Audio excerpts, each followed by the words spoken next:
Hi guys, welcome back to my new blog. ಎಲ್ಲರೂ ಹೇಗಿದ್ದೀರಾ? I hope ನೀವೆಲ್ಲರೂ ತುಂಬಾ ಚೆನ್ನಾಗಿದ್ದೀರಾ ಅಂತ ಹೇಳಿ ಭಾವಿಸ್ತಾ ಇದ್ದೀವಿ.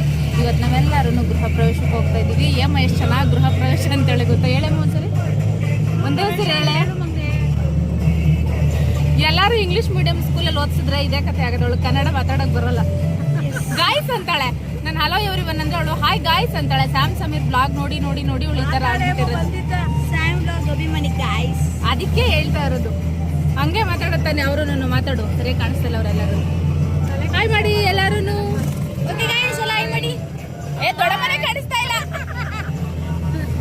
ಅಜ್ಜಿ ಕಾಣಿಸ್ತಾ ಇದ್ದಾರೆ ಅಷ್ಟೇ ಗೈಸ್. ಇವ್ರು ಚಿಕ್ಕಮ್ಮ. ಎಲ್ಲರೂ ಹೋಗ್ತಾ ಇದೀವಿ ಇವಾಗ. ಅಲ್ಲಿ ಹೋಗ್ಬಿಟ್ಟು ಮತ್ತೆ ಸಿಗ್ತೀವಿ. ಇವಾಗ ನಮ್ಗೆ ಬಿಟ್ಟಾಯ್ತು. ಹೋಗ್ಬಿಟ್ಟು ಆಮೇಲೆ ಸಿಗ್ತೀವಿ. ಬಾಯ್. ಚಿಕ್ಕಮ್ಮರ ಮನೆಯಿಂದ ಜಾಸ್ತಿ ಏನು ದೂರ ಇರಲಿಲ್ಲ. ಒಂದು 15ರಿಂದ 20 ನಿಮಿಷ ಆಗ್ಬೋದು ಅಷ್ಟೇನೇನೆ. ಹೋಗಿ ನಾವು ಇವಾಗ ರೀಚ್ ಆದ್ವಿ. ಜಾಸ್ತಿ ಏನು ಟೈಮ್ ತೊಗೊಳಲ್ವಲ್ಲ ಹೋಗೋದಕ್ಕೆ ಅಂತ ಹೇಳ್ಬಿಟ್ಟೇನೆ ನಾವೇ ಸ್ವಲ್ಪ ಲೇಟಾಗಿ ಹೋಗೋಣ ಅಂತ ಸ್ವಲ್ಪ ಲೇಟಾಗೇ ಹೋದ್ವಿ. ಹೋಮ ಏನು ಇನ್ನೂ ಶುರುವಾಗಿರಲಿಲ್ಲ. ನೈಟೇ ಒಂದು ಹೋಮ ಮಾಡಿಸ್ತಾರಲ್ವ, ಆ ಹೋಮ ಏನೂ ಇನ್ನೂ ಶುರು ಮಾಡಿರಲಿಲ್ಲ. ಆವಾಗ ಎಲ್ಲ ಪೂಜೆಗೆ ಕೂರಿಸ್ತಾಯಿದ್ರು. ನಾವು ಹೋಗೋ ಟೈಮಲ್ಲಿ ಏನೋ ಒಂಥರ ಖುಷಿಯಲ್ವ. ಹೊಸ ಮನೆ ಅಂತ ಅಂದರೆ ಒಂದು ಪ್ರೌಡ್ ಫೀಲ್ ಆಗೋಂಥ ಮೂಮೆಂಟ್ ಅಲ್ವ ಅದು. ಯಾಕಂದರೆ ಎಷ್ಟೊಂದು ಕಷ್ಟಪಟ್ಟು ಮನೆ ಕಟ್ಟಿರ್ತಾರೆ. ಅದೊಂಥರ ಖುಷಿ ವಿಚಾರ, ಒಂದು ಖುಷಿ ಕ್ಷಣ ಅಂತಲೇ ಹೇಳ್ಬೋದು. ಎಲ್ಲರಿಗೂ ಅಷ್ಟೇ ಅಲ್ವ, ಒಂದು ಹೊಸ ಕಾರ್ ತೊಗೊಂಡ್ರೆ, ಒಂದು ಹೊಸ ಮನೆ ಕಟ್ಟಿದ್ರೆ, ಅದರಲ್ಲೂ ಮನೆ ಕಟ್ಟುವಂಥ ಅದೃಷ್ಟ ಎಲ್ಲರಿಗೂ ಇರಲ್ಲ ಅಂತ ಹೇಳ್ತಾರೆ. ಕೆಲವೊಬ್ರಿಗೆ ದುಡ್ಡಿದ್ರೂ ಕಟ್ಟೋದಕ್ಕಾಗಲ್ಲ. ಆ ಥರ ಒಂದು ಮನೆ ಕಟ್ಟಿ ಗೃಹಪ್ರವೇಶ ಮಾಡಿ ನಾವು ಅದರಲ್ಲಿ ವಾಸವಾಗಿರಬೇಕು, ಖುಷಿಯಾಗಿರೋ ಒಂದು ಕ್ಷಣಗಳನ್ನ ಆ ಮನೇಲಿ ನಾವು ಎಂಜಾಯ್ ಮಾಡಬೇಕು ಅಂದ್ರೂ ಅದಕ್ಕೂ ಒಂದು ಯೋಗ ಇರಬೇಕಂತೆ ಅಂತ ನಾನು ಎಷ್ಟೊಂದು ಜನದ ಬಾಯಲ್ಲಿ ಕೇಳಿದ್ದೀನಿ. ಆ ಥರ ಒಂದು ಪ್ರೌಡು ಫೀಲ್ ಆಗುವಂಥ ಮೂಮೆಂಟ್ ಅಲ್ವಾ ಇವ್ರಿಗೆ. ನನಗೆ ಖುಷಿ ಆಗ್ತಾಯಿತ್ತು ಇವ್ರನ್ನ ನೋಡಿ.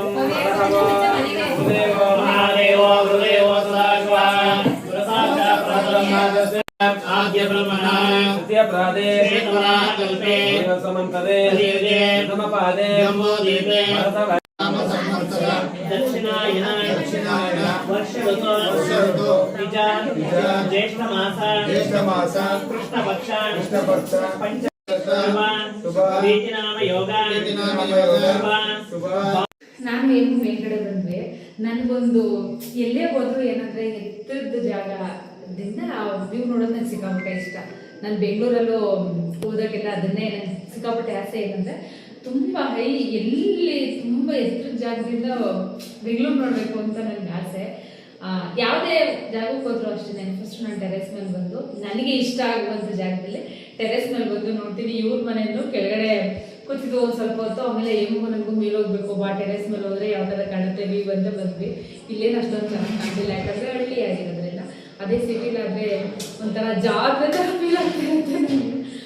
ಹಾಗಾಗಿ ಸಿಕ್ಕಾಪುಟ್ಟ ಇಷ್ಟ ನನಗೆ ಟೆರೆಸ್ ಮೇಲೆ ಬಂದು ವ್ಯೂ ನೋಡೋದು. ನಿಮ್ಗೆ ಎಲ್ಲರಿಗೂ ಯಾವ ಥರ ಈ ಥರ ಎಲ್ಲ ಸಿಕ್ಕಾಪುಟ್ಟ ಆಸೆಗಳಿದೆಯಾ ಅಂತ ನನಗೆ ಕಮೆಂಟ್ ಮಾಡಿ ತಿಳಿಸಿ.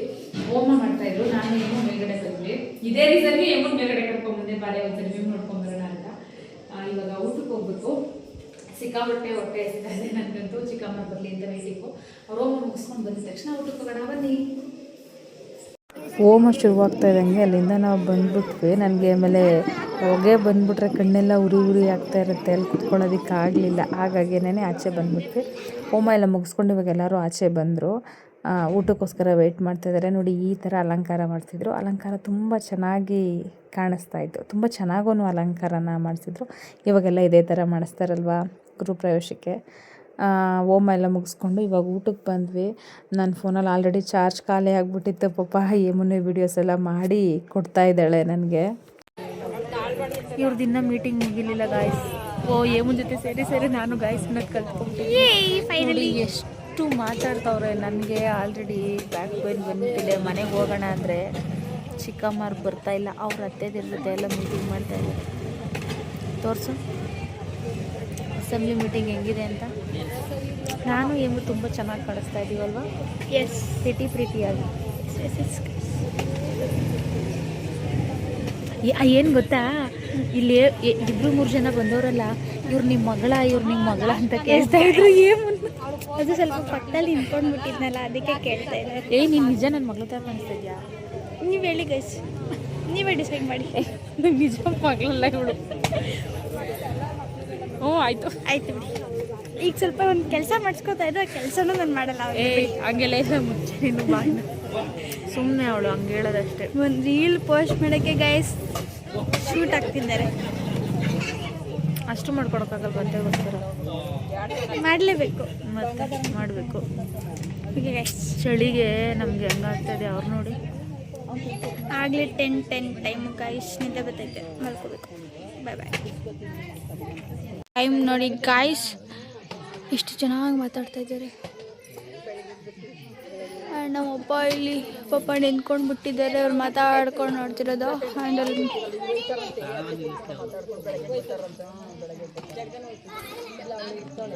ಇನ್ನೊಂದು ಕಾಮಿಡಿ ವಿಷಯ ಏನಂದ್ರೆ ಗೈಸ್, ಇವ್ರ ಫೋನಲ್ಲಿ ಚಾರ್ಜಿಂಗ್ ಇಲ್ಲ. ಮುಖಣೆ ವೀಡಿಯೋ ಮಾಡ್ಕೊಳಕ್ಕಾಗಲ್ಲ ಅಷ್ಟೇ. ಮನೆಗೆ ಹೋದ್ಮೇಲೆ ಚಾರ್ಜ್ ಮಾಡ್ಬಿಟ್ಟು ವೀಡಿಯೋ ಮಾಡಬೇಕು. ನಾನು ಬರೋ ಅರ್ಜೆಂಟಲ್ಲಿ ಚಾರ್ಜ್ ಮಾಡ್ಕೊಂಡಿಲ್ಲ ಫೋನ್. ನಾನು ಎದ್ರು ಗೈಸ್, ಇವಾಗ ಎದ್ರು ನಾವು ಹೋಗ್ಬೇಕು. ಆಯ್ತು. ಮನೆಗೆ ಬಂದ್ವಿ. ಮನೆಗೆ ಬಂದು ಮೇಕಪ್ ಎಲ್ಲ ರಿಮೂವ್ ಮಾಡಿ 12 ಗಂಟೆವರೆಗೂ ಮಾತಾಡಿ ಆಮೇಲೆ ಮಲ್ಕೊಂಡ್ವಿ. Hi, good morning. ಇದು ನೆಕ್ಸ್ಟ್ ಡೇ ಬ್ಲಾಗ್ ಕಂಟಿನ್ಯೂ ಮಾಡ್ತಾಯಿದ್ದೀವಿ. ನಾನು ಇವಾಗ ಸ್ವಲ್ಪ ಮಾರ್ಕೆಟ್ಗೆ ಹೋಗ್ತಾಯಿದ್ದೀವಿ, ಹೂವು ತೊಗೊಬರೋಣ ಅಂತ. ಪಾಪ ಏಮು ನಿದ್ದೆ ಮಾಡ್ತಾಯಿದ್ಲು, ಸಂಡೇ ಅಂತಲೇ ಬಿಟ್ಟಿಲ್ಲ, ಇವತ್ತು ಒದ್ದೆ ಎಬ್ಬರಿಸಿದ್ದೀನಿ ಇವಳು. ಗೈಸ್ ಇವಾಗ 7 o'clock ಎದ್ದಿದ್ದೀನಿ. ಅದು ಅದ್ಭುತ. ಏಮುಗೆ ಇಷ್ಟೊತ್ತಿಗೆ ಎದೊಳೋದು ಅಂದರೆ ನಮ್ಮನೇಲಿ ಯಾರೂ ಕಳ್ಳಿರು ಎದೊಳಲ್ಲ ಅಷ್ಟೊತ್ತಿಗೆ. ನಾನು ಇಷ್ಟು ಬೇಗ ಎದೊಳು ಅಂತ ಎಬ್ಬರಿಸಿದ್ದೀನಿ. ನನ್ನ ಜೊತೆ ಹೋಗೋಣ ಬಾ ಅಂತ. ರಾತ್ರಿನೂ ಬರಲ್ಲ ಅಂತ ಇದ್ಲು, ಹಿಂಗೆ ಬಲವಂತ ಮಾಡಿ ಕರ್ಕೊಂಡೋಗಿದ್ದೆ. ಇವಾಗಲೂ ಹಿಂಗೆ ಬಲವಂತ ಮಾಡಿ ಕರ್ಕೊಂಡು ಹೋಗ್ತಾಯಿದ್ದೀನಿ. ಆದರೂ ಇವಾಗ ಇಷ್ಟೊತ್ತಿಗೆ ಎದೊಳ್ತಿರ್ಲಿಲ್ಲ ಅವಳು. ರೆಡಿ ಆಗೋದಿನ್ನ ಲೇಟ್ ಅಲ್ವಾ ಅಂತ ನಾನು ಇವಾಗ ಬಾ ಮಾರ್ಕೆಟ್ಗೆ ಹೋಗೋಣ ಅಂತ ಕರ್ಕೊಂಡು ಹೋಗ್ತಾ ಇದ್ದೀನಿ. ಮಾರ್ಕೆಟೆಲ್ಲ ಸುತ್ತಿ ಯಾವ ಹೂ ಚೆನ್ನಾಗಿದೆಯೋ ಆ ಹೂ ತೊಗೊಳ್ಳೋಣ ಅಂತ ಹೇಳ್ಬಿಟ್ಟು ನೋಡಿಕೊಂಡು ಹೂ ತೊಗೋತಾ ಇದ್ದೆ. ಹೂದ ರೇಟ್ ಅಂತೂ ಸಿಕ್ಕಾಪಟ್ಟೆ ಜಾಸ್ತಿ ಆಗಿಬಿಟ್ಟಿದೆ. ಇವಾಗಂತೂ ಕೇಳೋ ಹಾಗೆ ಇಲ್ಲ ಬಿಡಿ, ಎಲ್ಲ ಕಡೆನೂ ರೈಟ್ ಜಾಸ್ತಿನೇ. ನಾನು ಮಾರ್ಕೆಟಲ್ಲಿ ತುಂಬ ಕಮ್ಮಿ ಇರುತ್ತೆ ಅಂತ ಅಂದ್ಕೊಂಬಿಟ್ಟಿದ್ದೆ. ರಾಮನಗರದಲ್ಲಿ ಅಲ್ಲೂ ಜಾಸ್ತಿನೇ ಇತ್ತು. ನನಗೆ ಫೇವ್ರೇಟ್ ಅಂದರೆ ಮಲ್ಲಿಗೆ ಹೂವು. ಹಾಗಾಗಿ ನಾನು ಮಲ್ಲಿಗೆ ಹೂವು ತೊಗೊಂಡೆ. ಚಿಕ್ಕಮ್ಮರು ಕನಕಾಂಬರ ತೊಗೋಬಾ ಅಂತ ಅವ್ರು ಆಲ್ರೆಡಿ ಹೇಳಿದರು. ಹಾಗಾಗಿ ಅವ್ರು ಕನಕಾಂಬರ ತೊಗೊಂಡು ಇವಾಗ ಸ್ವಲ್ಪ ಕೆರೆ ಹತ್ರ ಹೋಗಿ ಬರೋಣ ಅಂತ ಹೋಗ್ತಾಯಿದ್ದೀವಿ. ಚಿಕ್ಕಮ್ಮರಿಗೆ ನಾವು ಹೇಳಿರಲಿಲ್ಲ ಇಲ್ಲಿ ಹೋಗ್ತೀವಿ ಅಂತ. ಅವ್ರು ಹೋಗಿದ ತಕ್ಷಣ ಕೇಳ್ತಾಯಿದ್ರು, ಯಾಕೆ ಇಷ್ಟೊತ್ತು ಹೂವು ತೊಗೊಬರೋದಕ್ಕೆ ನಡ್ಕೊಂಡು ಹೋಗಿದ್ರ ನೀವು, ಗಾಡೀಲಿ ಹೋಗಿರ್ಲಿಲ್ವಾ ಅಂತೆಲ್ಲ ಕೇಳ್ತಾಯಿದ್ರು. ಅವರು ಕಾರಲ್ಲಿ ಹೋಗ್ತಿದ್ರು. ಬೇಗನೆ ಹೋಗ್ತೀವಿ ನಾವು, ನೀವು ಆಮೇಲೆ ಬನ್ನಿ ಅಂತ ಹೇಳಿದರು. ಹಾಗಾಗಿ ನಾನು ಒಂದು ರೌಂಡ್ ಚೆನ್ನಾಗಿರುತ್ತೆ ಬೆಳಗ್ಗೆ ಟೈಮು, ಹೋಗಿ ಬರೋಣ ಅಂತ ಹೇಳಿಬಿಟ್ಟು ಏಮುನ್ ಕರ್ಕೊಂಡು ಇಬ್ಬರು ಮಾತಾಡಿಕೊಂಡು ಕೆರೆ ಹತ್ರ ಹೋದ್ವಿ. ಯಾರೂ ಇರಲಿಲ್ಲ, ಪ್ರಶಾಂತವಾಗಿತ್ತು. ಮನಸ್ಸಿಗೆ ನೆಮ್ಮದಿ ಇಲ್ಲದೆ ಇದ್ದಾಗ ಇಲ್ಲಿ ಹೋಗಿ ಒಂದು 10 ನಿಮಿಷ ಕುತ್ಕೊಂಡ್ಬಿಟ್ರೆ ನಿಜವಾಗ್ಲೂ ಎಷ್ಟು ಸಮಾಧಾನ, ಹಾಯ್ ಅನಿಸುತ್ತೆ ಗೊತ್ತಾ. ನನಗಂತೂ ಸಿಕ್ಕಾಬಿಟ್ಟೆ ಇಷ್ಟ ಈ ಪ್ಲೇಸು. ಇವಾಗಂತೂ ಫೇಮಸ್ ಆಗಿದೆ ಅಲ್ವಾ, ಇನ್ಸ್ಟಾದಲ್ಲೆಲ್ಲನೂ ಟ್ರೆಂಡಿಂಗಲ್ಲೇ ಇದೆ. ಈ ಕೆರೆ ಹತ್ರ ಎಲ್ಲ ಬರೋದು, ಬೋಟಿಂಗ್ ಆಡೋದು, ಇದೆಲ್ಲನೂ ಇದೆ. ಯಾವ ಕೆರೆ ಅಂತ ಗೊತ್ತಿದ್ರೆ ನನಗೆ ಕಮೆಂಟ್ ಮಾಡಿ ತಿಳಿಸಿ.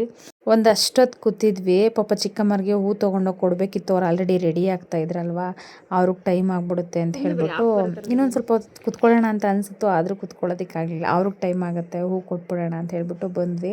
ನೋಡಿ ಚಿಕ್ಕಮ್ಮರು ಈ ಥರ ರೆಡಿಯಾಗಿದ್ರು, ಇದು ನಮ್ಮ ಅತ್ತೆಯವರು ಈ ಥರ ರೆಡಿಯಾಗಿದ್ರು. ಅವರು ಫೈನಲಿ ರೆಡಿಯಾಗಿದ್ದಾಯಿತು. ತುಂಬ ಹಳೇ ಕಾಲದ ಥರ ಈ ಥರ ಸೆಟ್ ಹಾಕ್ಕೊಂಡು ರೆಡಿ ಆಗಬೇಕಂತ ನಂಗೆ ಆಸೆ ಇತ್ತು. ಹಾಗಾಗಿ ಇವತ್ತು ಇದೇ ಥರನೇ ರೆಡಿಯಾಗಿದ್ದೀನಿ. ಬಿಂದಿ ಒಂದು ಚೇಂಜ್ ಮಾಡ್ತೀನಿ ಅಂದರೆ ಬಾವು ಬೇಡ ಇದೇ ಥರ ಇದೆ ಅಂತ, ಇದೇ ಚೆನ್ನಾಗಿ ಕಾಣಿಸ್ತಾ ಇದೆ ಅಂದ್ಲು. ಈ ಥರ ರೆಡಿಯಾಗಿದ್ದೀನಿ. ಚಿಕ್ಕಮ್ಮರೆಲ್ಲ ಆಲ್ರೆಡಿ ರೆಡಿಯಾಗಿ ಹೊರಟ್ರು. ಇವಾಗ ನಾನು ಏಮು ರೆಡಿಯಾಗಿ ಇವಾಗ ನಾವು ಗಾಡೀಲಿ ಹೊರಡ್ತಾ ಇದ್ದೀವಿ. ಬನ್ನಿ ಹೊರಡು ಬಾ. ಚಿಕ್ಕಮ್ಮರು ಯಾವ ಥರ ರೆಡಿಯಾಗಿದ್ರು ಅಂತ ನಾನು ನಿಮಗೆ ತೋರಿಸ್ದೇ ಇಲ್ಲ. ತೋರಿಸೋದ್ಲಂತೆ ನನಗೆ ಗೊತ್ತಿಲ್ಲ. ಫುಲ್ಲಾಗಿ ತೋರಿಸ್ತೀನಿ ಏಮು ಬರಲಿ ಹೊರಗಡೆ ಯಾವ ಥರ ರೆಡಿಯಾಗಿದ್ದೀನಿ ಅಂತ. ಹಂಗೆ ತೋರಿಸ್ಬೇಕು, ನೀನೇ ಹೇಳ್ತೀಯ ತಾನೆ. ಮತ್ತೆ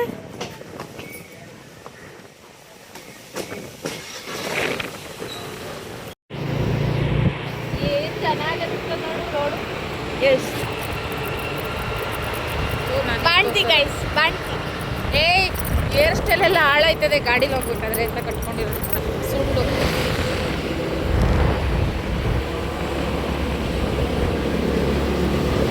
ಚಿಕ್ಕಮ್ಮರು ನಮಗೋಸ್ಕರ ತಿಂಡಿಗೆ ವೆಯ್ಟ್ ಮಾಡ್ತಾರೆ ಅಂದರೆ ಅವ್ರು ಆಲ್ರೆಡಿ ತಿಂಡಿನೇ ತಿಂದ್ಬಿಟ್ಟವ್ರು. ಇವಾಗ ನಾನು ಏಮು ಇಬ್ಬರು ಹೊಟ್ಟೆ ಹಸಿತಾಯ್ತು. ಆಲ್ರೆಡಿ 10:30. ಫಸ್ಟು ತಿಂಡಿ ತಿನ್ಕೊಂಡು ಬಂದ್ಬಿಟ್ಟು ಆಮೇಲೆ ನಮ್ಮ ಅತ್ತೆದು ಇದೇ ಊರಲ್ವ, ಅಂದರೆ ಅವ್ರ ಅಪ್ಪನ ಮನೆ ಇಲ್ಲೇನೆ, ಅಲ್ಲಿ ಹೋಗಿ ಆಮೇಲೆ ಮತ್ತೆ ಇಲ್ಲಿಗೆ ಬರೋದು.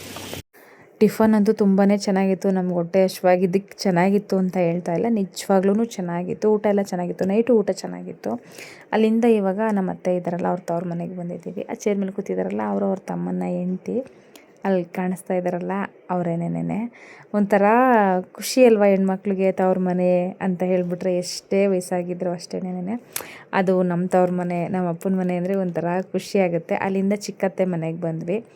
ಅಲ್ಲಿಗೆ ಬಂದು ಅವ್ರನ್ನೂ ಮಾತಾಡಿಸ್ಕೊಂಡು ಅಲ್ಲಿಂದ ಇವಾಗ ಮೇಲೆ ಬಂದ್ವಿ. ಮತ್ತು ಫಂಕ್ಷನ್ ಎಲ್ಲಿ ನಡೀತಾ ಇತ್ತು ಆ ಮನೆಗೆ.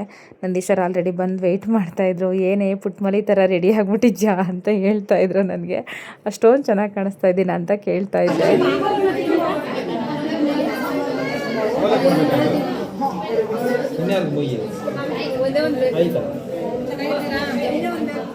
ನೀವು ಚೆನ್ನಾಗಿದ್ದೀರಾ?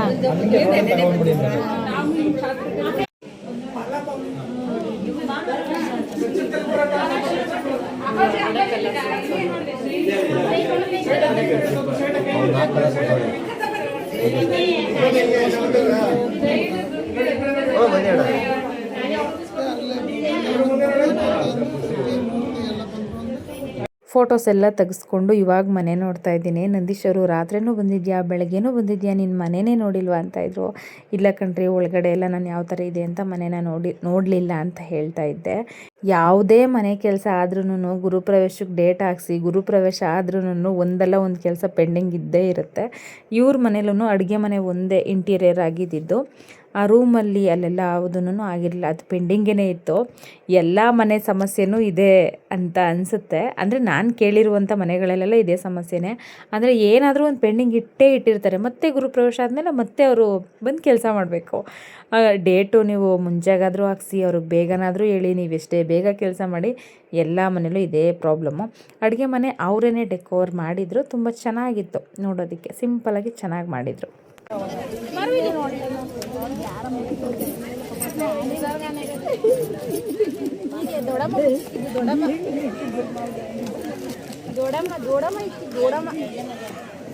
ನನ್ನ ತಿನ್ನಲ್ವಾ ಕಣ್ಣಿಗೆ ಹಾಕೊಡ್ತೀಯ ಆಮೇಲೆ ಯಾರವನು